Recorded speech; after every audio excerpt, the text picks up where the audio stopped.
আজ আমি এসেছিলাম একটি পলিটেকনিক্যাল কলেজের মধ্যে একটা কাজের জন্য। তো এখান থেকে যাওয়ার সময় ভাবলাম যে একটা ভিডিও ফুটেজ যাইতে যাইতে নিয়ে যাই, তো আপনাদের দেখানোর জন্য।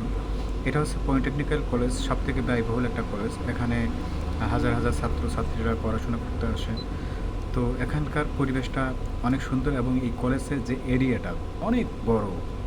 মানে এখান থেকে মানে বলে বোঝানো যাবে না। পাহাড়ের মধ্যে পাহাড় কেটে কেটে সুন্দর সুন্দর করে বিল্ডিং উঠায়ে এত সুন্দর ডিজাইন করে এই হাউসগুলো করা। এখানে ধরেন যারা টিচার আছে তাদের ফ্যামিলি নিয়ে থাকে সবাই। দ্বিতীয়ত এখানে যে স্টুডেন্টগুলো আছে সবাই এখানে হাউস নিয়ে থাকে। তো সব কিছু মিলে আমার কাছে, আমি বেশ কয়েকবার আইছি এখানে, কিন্তু কখনো ভিডিও ধারণ করা হয়নি। তো আজকে ভাবলাম যে ভিডিওটা ধারণ করি এবং আপনাদের সবাইকে দেখাই। তো সেই উদ্দেশ্যে আর কি এই ভিডিওটা করা হয়েছে।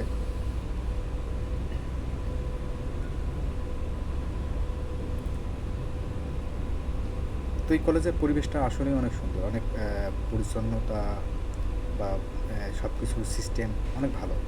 আমি বেশ কয়েকবার আইছি। আমি আসলে এটা ভিতরের দিকে আমি এখনও প্রবেশ করিনি। ভিতরের দিকে প্রবেশ করতে আরও এখনও 2-4 মিনিট সময় লাগবে গাড়িতে করেই। এত বড় একটা এরিয়া। তো আমি জাস্ট একটা সাইডে কাজ করার জন্য আসছিলাম, একটা গ্লাসের অটোডোর, ওইগুলো আমিও সবসময় লাগাই। তো এগুলো সেট করার জন্য আমি আসছিলাম। তো ওই কাজটা হয়ে গেছে, যাওয়ার পথে আমি এই ভিডিওটা ধারণ করেছি। তো এটা হচ্ছে বের হওয়ার যে রাস্তাটা, সেটা আমি অলরেডি কাজ শেষ করে আমি এখন বাইরের দিকে বেরিয়ে যাচ্ছি, আমাদের হাউসের দিকে আসবো এই কারণে।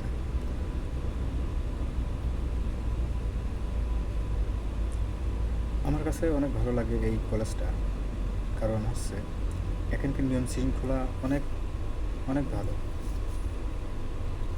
আসলে ভিতরের দিকে যদি প্রবেশ করতাম আমি, তাহলে দেখানো যেত আসলে এখানকার যে সিস্টেমগুলো, এখানকার যে ছাত্রছাত্রীরা সব কিছু, মানে আমার কাছে যেরকম ভালো লাগে হয়তো আপনাদের ভালো লাগতো যদি পুরো দেখাইতে পারতাম। যদি কখনও যদি আমি আবার আসার সুযোগ হয় এখানে, তো অবশ্যই আমি এসে এই ভিডিওটা আবার আমি নেক্সট টাইম করার চেষ্টা করব। তো আজকের মতো আর বেশি কথা বলবো না, এই পর্যন্তই। তো ভালো থাকবেন, আশা করি সুস্থ থাকবেন। আল্লাহ হাফেজ।